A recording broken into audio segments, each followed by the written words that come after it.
Hi, I'm Steve Younis. Welcome to the first Speeding Bulletin video for 2016.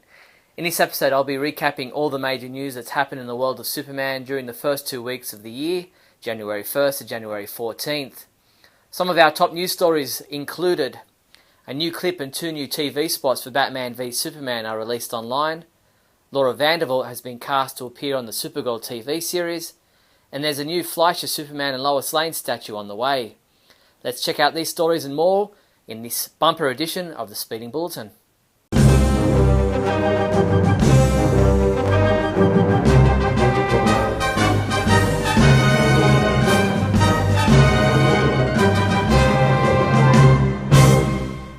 In movie news, 2 new TV spots for Batman v Superman Dawn of Justice aired during the NFL playoffs this past week. Check them both out now.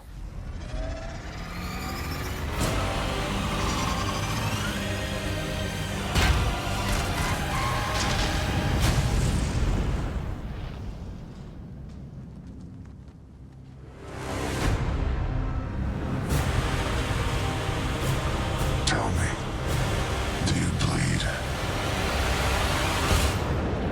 You will. Rated PG-13. There he is! Let's get a shot! Mr. Wayne.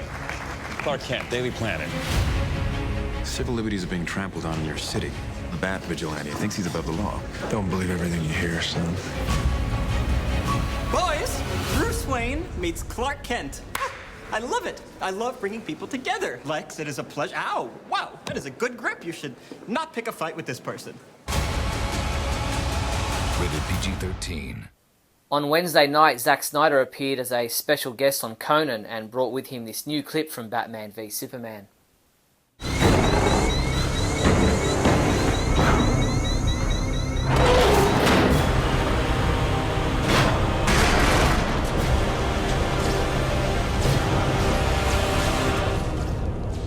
Next time they shine your light in the sky, don't go to it.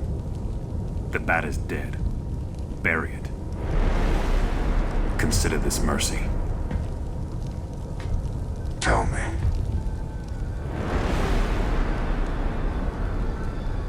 Do you bleed?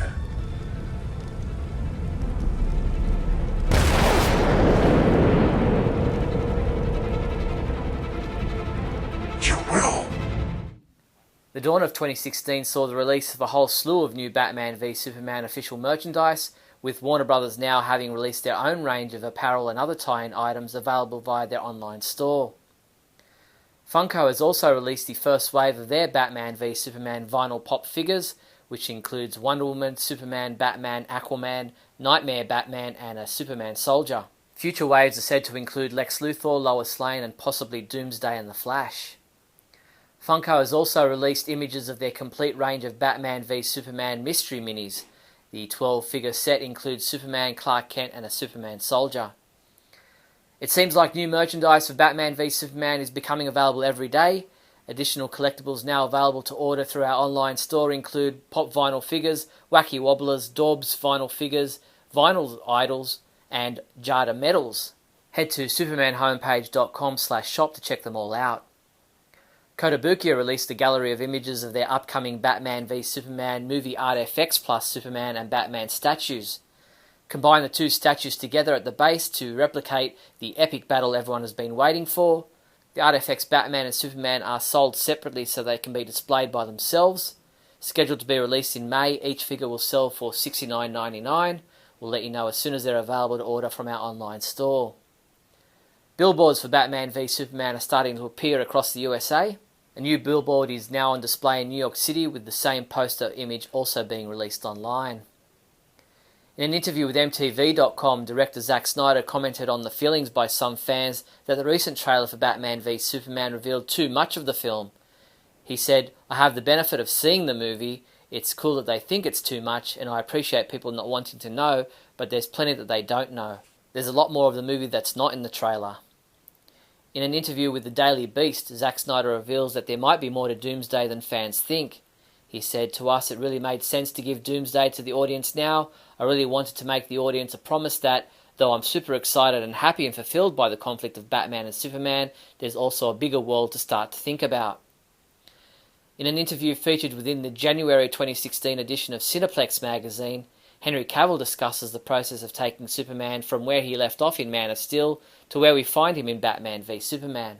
Cavill said there's no intentional move, I don't think, in Batman v Superman to address any issues that people had with Man of Steel. It's just a continuation of that storyline, and they continue to develop that world and introduce new characters. USA Today published an in-depth article exploring Batman v Superman with new interview quotes from Zack Snyder, Ben Affleck and Henry Cavill. Henry said he can sure as hell take Batman out if he wants to, and Batman takes advantage of that. Cavill went on to compare Superman's constrained Clark Kent side to a dad playing football with a bunch of children. The LA Times published an interview with Jesse Eisenberg in which he discusses playing Lex Luthor in Batman v Superman Dawn of Justice. When asked to explain Lex Luthor's hairdo, Eisenberg said, "When you see the movie you'll see it's the greatest scene that I've ever gotten to take part in. It accounts for the change in hair." Jesse Eisenberg's Lex Luthor is also the focus of a variant cover of January's Wired magazine. The cover promotes Ron Troop's interview with Lex Luthor, which was recently released online on Wired.com. Time is running out for fans in Dubai to become Superman or Batman thanks to Vox Cinemas. Until January 16th, as seen in the video, Mall of Emirates in Dubai has a booth using augmented reality technology that allows you to become Batman or Superman on screen. Though limited to a certain space, the technology allows the user to move and pose the figures simply by moving in front of a sensor.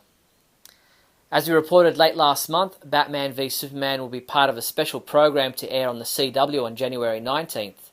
Two specials will air that night, giving fans an inside look at both the upcoming Legends of Tomorrow TV show and the future of the DC movie universe. Premiering just after a new episode of The Flash, the DC's Legends of Tomorrow, Their Time Is Now documentary will air at 9 p.m. for a half hour, and then will be followed by DC Films Presents Dawn of the Justice League at 9:30, also a half-hour special. Warner Bros. Home Entertainment has announced that Man of Steel will be amongst some of the first movies to be released in the new Ultra HD Blu-ray format. The first available titles will be Mad Max Fury Road, San Andreas, The Lego Movie and Pan, following quickly by with Man of Steel and Pacific Rim.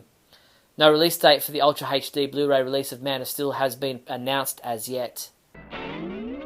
In TV news, a new episode of Supergirl aired on Monday, January 4th, titled Blood Bonds. In this episode, with Astra in captivity at the DEO, her husband Non captures Hank, leading to a tense standoff between the two sides.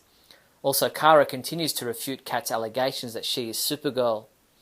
Our own T.A. Hewitt posted his review of this episode, giving it a 3 out of 5, saying, "This is the first episode of Supergirl that didn't quite hit the mark." The next new episode of Supergirl, episode 10, is titled Childish Things. In this episode, Kara does her best to support Winn when his father, the supervillain Toyman, breaks out of prison and seeks out his son for unknown reasons. Also, Kat offers Lucy a job at Catco, and Alex asks Hank to use his powers to help uncover Maxwell Lord's plans. Childish Things airs on Monday, January 18th on CBS. CBS released episode information and 11 images for the 11th episode of Season 1 of Supergirl, titled Strange Visitor from Another Planet. In this episode, Kara must help Hank face his painful past when a white Martian, a member of the alien race that wiped out his people, kidnapped Senator Miranda Crane and an anti-alien politician. Also, Kat's estranged son, Adam, arrived in National City. Strange Visitor from Another Planet airs on Monday, January 25th. CBS also issued an official description for the 12th episode of Season 1 of Supergirl, titled Bizarro. In this episode, Kara faces off against her mirror image when Bizarro, a twisted version of Supergirl, sets out to destroy her. Also, Kara grows closer with Kat's son Adam. Bizarro is scheduled to air on CBS on Monday, February 1st. Laura Vandervoort, who played Supergirl on the long-running hit drama series Smallville, has been tapped for the recurring role of Indigo, described by producers as a living, strong-willed supercomputer that was sentenced to Fort Ross after turning against the people of Krypton. Now on Earth, Indigo will let nothing stand in her way. While Jeff Branson has been cast in the recurring role of Master Jailer. As the forceful and unrelenting jail guard on Fort Ross, Master Jailer showed no mercy. Now on Earth, he is hell-bent on catching all of the Fort Ross escapees and brutally bringing them back to justice. It was revealed this week that at the Television Critics Association press event that the Supergirl TV series will be adapting the classic Superman comic book story for the man who has everything. Executive producer Andrew Kreisberg explained its episode is called For the Girl Who Has Everything, and she wakes up on Krypton in this fantasy that nothing has ever happened. With Kara's dream taking place on a Krypton that never blew up, it's quite likely that the recent news about the casting of an actor to play a young Kal-El is for this episode. Andrew Kreisberg also told TVinsider.com that we can also expect to see Project Cadmus introduced in an upcoming episode. We bring on Project Cadmus to Supergirl in episode 17, he stated, adding that the show's version of the anti-metahuman cabal turned genetic engineering organisation was still taking shape. How it's going to be personified, we're still not sure, he said. And a huge congratulations to the cast and crew of Supergirl, who were voted favourite new TV drama in the People's Choice Awards. Other TV shows nominated in the same category included Blindspot, Code Black, Heroes Reborn and Quantico. In comic book news, The Hollywood Reporter gave us our first look at the cover artwork for Adventures of Supergirl #1 by Kat Staggs. Sterling Gates will be the writer helming the series and will be joined by various artists who will each take on individual issues. Sterling Gates said Supergirl is one of my all-time favourite characters. I think she's one of DC's best characters, period, and I was extremely honoured when DC Comics and the producers of the CBS hit television show asked me to write Adventures of Supergirl. The first digital comic book of The Adventures of Supergirl will be available for download on January 25th. Superman comic books we reviewed over the past 2 weeks included Superman Annual No. 3, which was reviewed by Adam DeChannel, who called it a Wikipedia update to Vandal Savage's entry, and he rated it a 2 out of 5. Adam also reviewed Superman Wonder Woman No. 24, giving it a 4 out of 5, saying, there isn't much to this chapter of the story, save for tying up the loose ends. Superman Wonder Woman Annual No. 2 was also reviewed by Adam, who gave it a solid 5 out of 5, saying, consider this annual a success in action and drama. Michael Bailey reviewed Action Comics No. 48, saying, this issue was definitely a step up from what we've been getting, and he rated it a 3 out of 5. T.A. Hewitt reviewed Superman Lois and Clark No. 3, calling it another solid entertaining issue, and he rated it a 4 out of 5. Justice League No. 47 was also reviewed by T.A., who gave it a 3 out of 5 score, saying it's the last act and the Darkseid War is still in first gear. Injustice Year 4 Annual No. 1 was also reviewed by T.A., who gave it a 1 out of 5, saying the premise here is the same as was done in Year 3. T.A. also reviewed Chapters 1, 2 and 3 of Injustice Year 5, saying 3 issues in and Year 5 has yet to form past the plot coupon premise that it has been shakily formed on, and he gave Chapter 3 a 2 out of 5 score. Superman comics available this week from January 13th include Injustice Year 5 Chapter 4 digital comic has been available since January 11th. Batman Superman No. 28, which is available in a variant adult colouring book variant cover. Earth 2 Society No. 8. Superman American Alien No. 3, which is also available in a variant cover. DC Comics Bombshells Chapter 26 digital comic will be available January 15th. And Batman Superman Wonder Woman Trinity Deluxe Edition hardcover. These officially licensed DC Comics hoodies and long-sleeve shirts feature various designs, logos and images from the upcoming Batman v Superman blockbuster movie. Grab yourself the Three Heroes long-sleeve t-shirt from $23.95. Or how about the Batman v Superman Stand Tall hoodie, available from $32.30. These and other awesome Batman v Superman hoodies are available from your one-stop Superman shop, the Superman homepage online store at supermanhomepage.com/shop. In other news, DC Collectibles has announced the upcoming release of a new Superman and Lois Lane statue based on the 1940s Fleischer animated shorts. The statue is packaged in a full-colour box, scheduled to be released on October 31st. The Superman Lois Lane Rescue Fleischer statue is available for pre-order now from the Superman homepage online store. Sideshow Collectibles released a preview video giving us our first look at the upcoming Lex Luthor in Power Suit premium format figure. Sideshow's Lex Luthor in Power Suit premium format figure shows the iconic Superman villain in technology of his own making. This brand new DC Comics collectible will be available for pre-order soon. Stay tuned. The critically acclaimed DC Universe Online, the massive online action game featuring real-time combat action where players control every move, is celebrating its 5th anniversary with some exciting announcements. The free-to-play MMO video game is set to be released on Xbox One. The announcement surfaced this week as the game celebrates its 5th anniversary, having been previously released for PC, PS3 and PS4.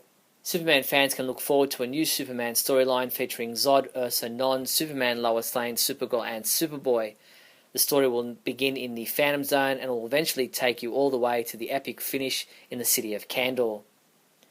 Author Tim Hanley has written a book titled Investigating Lois Lane, The Turbulent History of the Daily Planet's Ace Reporter, which covers the entire history of Lois Lane from her first appearance in Action Comics #1 in 1938 through to the present day across a variety of media. The book is scheduled to come out on March 1st, but you can pre-order it now from our online store. The Superman homepage Super Trivia quiz has been updated at the beginning of this month. The 3 questions we're asking you are: what does Lex Luthor use to create Nuclear Man in the movie Superman 4 The Quest for Peace? What colour is Gus Gorman's t-shirt when he rips open his jacket at the end of the movie Superman 3? And what are the holograms of Lex Luthor and Otis doing when the guard comes to check on their cell at the beginning of the movie Superman 2? If you think you know the answers to all 3 questions, come by the site now to submit your entry. And that's a recap of the news that took place in the world of Superman from January 1st to January 14th. I'm Steve Younis from SupermanHomepage.com. Great Scott. Great Scott. Great Scott.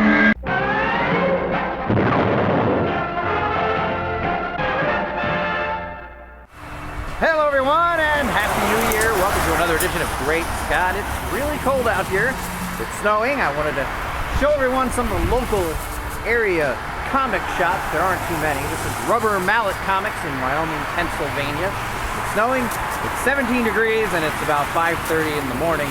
I don't mind the cold. Speaking of cold, in the newest TV spot for Batman v Superman, even though I thought it was a little early, we see 2 heroes staring at each other coldly with no love for each other, clearly. Batman comes streaking around the corner in the Batmobile, hits Superman, careens off his chest, smashes into a building, and is probably about to burst into a flame, explode, die, or something.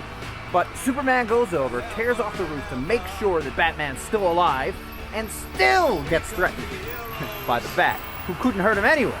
But clearly he's going to hurt him later. We do see him beating him down in another trailer. And what I find interesting about this, and people have joked that Batman's not going to be able to get insurance because he's a terrible driver, one of 2 things probably happened. Batman either tried to run Superman down, which some people have said would be stupid because Batman knows he's too powerful and it wouldn't hurt him anyway, or Superman just appeared there because he's so fast and Batman didn't expect him to be there and crashed into him.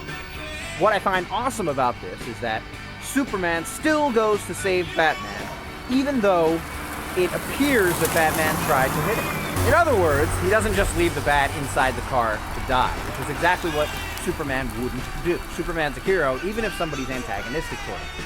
However, it does seem like they're both antagonistic toward each other, because we do know that Superman doesn't like the idea that there's a vigilante torturing people, even if they're criminals in Gotham City, so he goes there to check out this situation and probably chases Batman around or tells him he can't be doing what he's doing, so then maybe Batman tries to hit him with a car or maybe tries to go somewhere else or tries to continue on his way and Superman stands on his path to tell him it's not going to stand. Now, some people might say this is Superman being a jerk because why is it his business?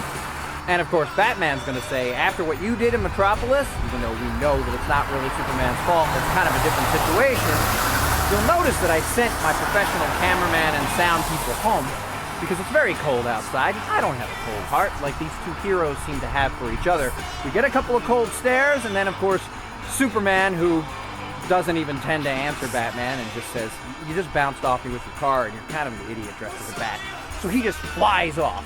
And Batman, even though he was just saved by Superman, can't help himself but to threaten him and say, you're going to bleed, which is a very Batman thing to do.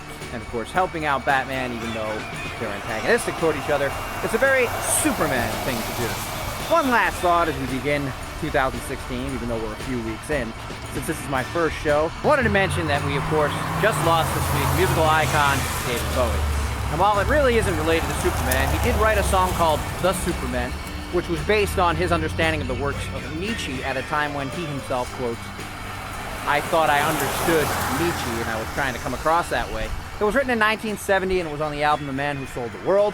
which is, of course, made most popular by the Nirvana cover of the song of the same name. But it was a David Bowie song. He wrote it. He also wrote many, many other great songs. He's a legend. He's an icon. And we're going to miss him. Thanks, everybody, for watching. Happy 2016. We've got a lot to look forward to this year. Supergirl going strong. I'm loving the show. Batman v Superman coming out in just a couple of months. It's a great time to be alive. It's a great time to be a Superman fan. Thanks, everybody, for watching. And remember, always look up in the sky, even if someone's threatening to make you bleed. Now, of course, since it's so cold outside, I sent my cameraman and my sound man home, so you might notice that neither of those things are of top-notch quality, which of course is different than every other week. Ow, my arm hurts.